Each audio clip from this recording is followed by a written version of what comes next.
the amazing Paul, the incredible Paul, the worker of all the things that Jesus had done, Paul immediately started doing, and he never was in his physical presence. We'll take a little side note and talk about Paul for a minute. So Paul is a self-described perfect Jew, right? He said, I'm not just a Jew, I'm a Pharisee. I wasn't just a guy, I was a Roman citizen. I didn't just know the law, I enforced the law. This guy was a fanatic. This guy was like a terrorist.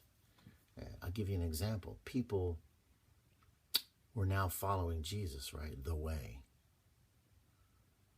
And they were eating pork if they wanted to, and they quit worrying about whether they went to the bathroom on Sunday, and they were claiming this Jesus Christ, the Messiah. And they would leave the temples where they were, and they would go to other places because they were, obviously the Jew there was kicking them out. They didn't want to hear that mess. That was a bunch of noise, right? And so they might leave and go to another town. And this guy, Paul, would get permission from the theocracy of the church to go and put them in bonds, to arrest them, to chase them down. That's like somebody leaving my church over here at North Metro because they just didn't feel fed. And they went over to Mount Perrin.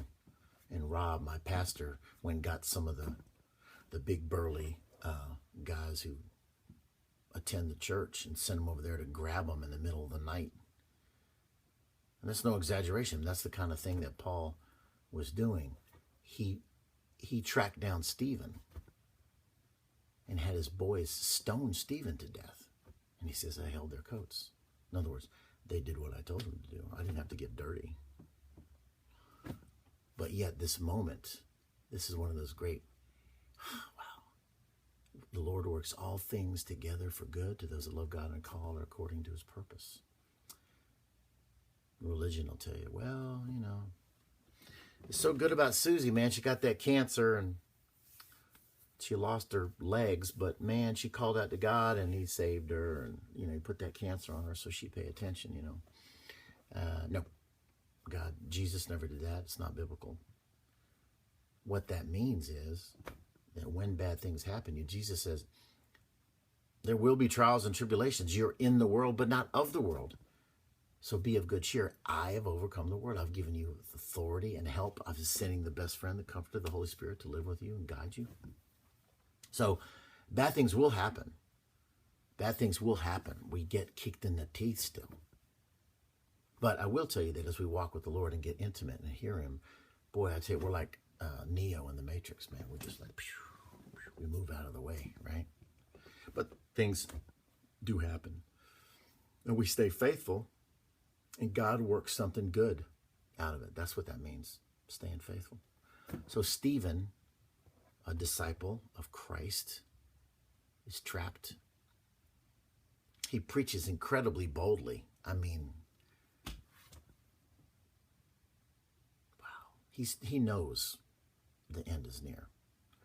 And he lays them down, right? He's like, you killed the Messiah. You, as foretold, didn't pay attention.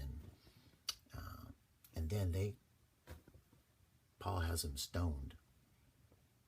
And it says that Stephen, at the end, the windows of heaven are opened up. And there's a peace that the word says is a peace beyond all understanding, right? And Paul sees this guy. He's probably seen many people crucified, stoned, other beatings, which he'll later, get himself. And yet, Stephen looks up with a passionate, joyous look and says, forgive them. Not too long after now, I imagine that this was, Paul's after God. He's chasing God. He's looking to be intimate, but he's up under the law. He's trying to be the height of law, right?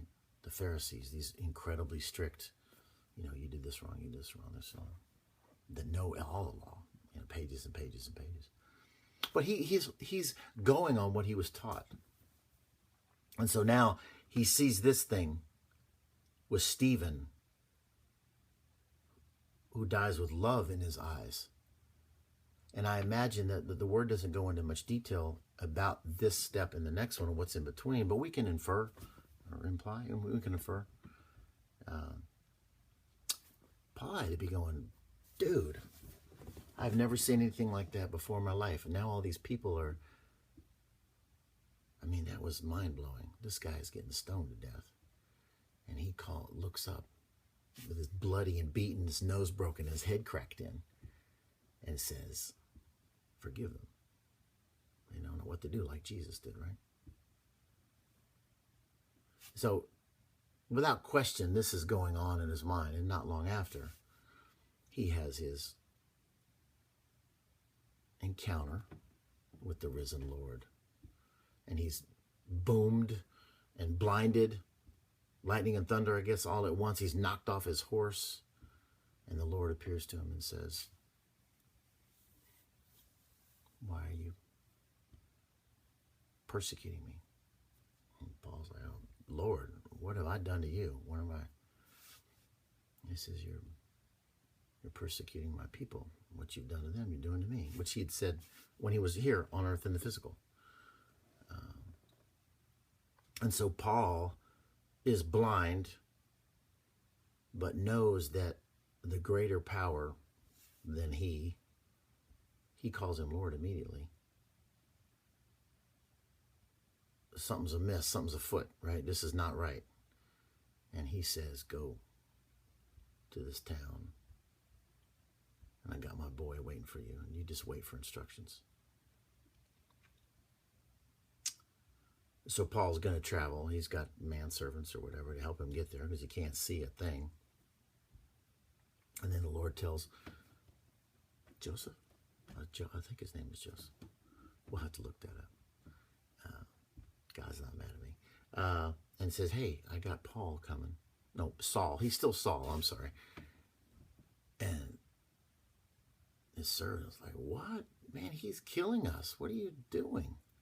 He's like, no, I've spoken to him. Just when he gets there, lay hands on him and gives him a message. And Paul gets there and he takes him in and he lays hands on him. And he says his scales fell off his eyes. And I believe it was both physical and spiritual, right? That the shock or the light, the effect of that was over. And now his spiritual eyes are unscaled. And I speak from personal experience, so I can't wait to tell you about all that he saw differently from then forward. And so this zealot, fanatic, terrorist is now going to go on 40 years, I think. We have to double check that too, but a long time of spreading the gospel, spreading it and being more responsible for spreading the gospel than anybody. So terrorists, saved, spreading the gospel, spreading the good news, saving people, educating, ministering, all the things that Jesus did, he does. He raises people from the dead. He's bit by a snake. He shakes it off. It's so lovely when he calls back in his letters to talk about all the, near the end of his life, he's approaching Rome. He knows his days are over or ending soon. And he says, trials and tribulations and starvations and eating and not eating and sleeping in a bed or sleeping on the side of the road, cold or hot. I count it all for naught for telling people about Jesus. And yet he carried sin. So this guy's seen it all, right? But he carried sin. He says, I have this stitch in my side, the thorn in my side, the sin that I keep repeating. And I ask God to take it away from me, which of course would be normal. We all do, right? And God said, my grace is good enough for you. And the answer to what he meant is another wonderful teaching.